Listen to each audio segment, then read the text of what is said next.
Samantala, alamin na natin ang magiging lagay ng panahon sa mga susunod na oras at araw mula kay Jessie Basco sa Pag-asa DOST. Jessie, magandang umaga.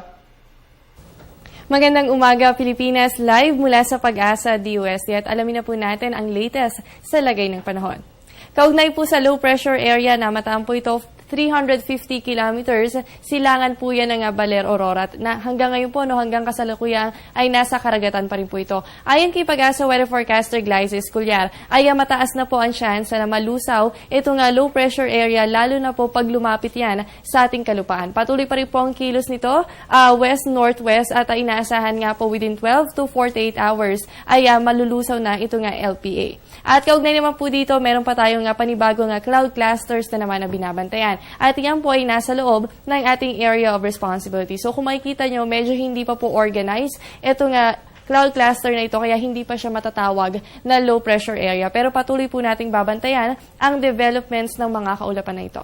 At para naman po sa ating daily forecast, ang Metro Manila kasama po ang Cagayan Valley, ganun din po ang Central Luzon at Calabar Zone, ganun din po dito sa Bicol Region hanggang sa Caraga at Visayas, kayo po ay makakaranas ng mahina hanggang sa katamtamang pag-ulan na meron kasamang mga pagkidlat at pagkulog. At sa natitirang bahagi naman po ng bansa natin, asahan po natin yung fair weather conditions, liban na lamang sa mga pulupulong pag-ulan o pagkidlat at pagkulog, at mas madalas po yan maranasan pagsapit ng hapon o gabi. Kaya naman ngayong araw, hindi po natin maiaalis ang tsansa ng mga pag-ulan. Huwag na lamang po natin kalilimutan yung pagdadala ng payong, lalo na po kung kayo aalis ng inyong mga tahanan.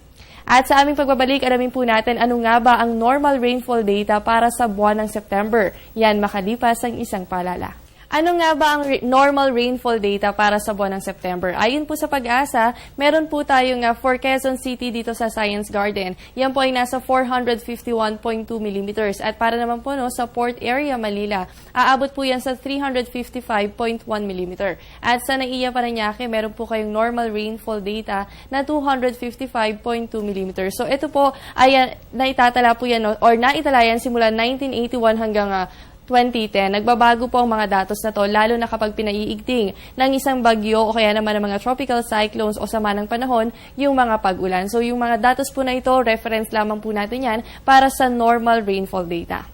At yan muna ang latest mula dito sa Pag-asa DOST, manatiling nakatutok sa Panahon TV, kung saan walang pinipiling panahon ang pagbibigay impormasyon. Ako po ang inyong nakasamang inyong weather body, Jessie Basco, na nagsasabing walang dadaig sa taong may alam at laging handa. Magandang umaga. Maraming salamat, Jessie Basco, nag-uulat ng live mula sa Pag-asa DOST.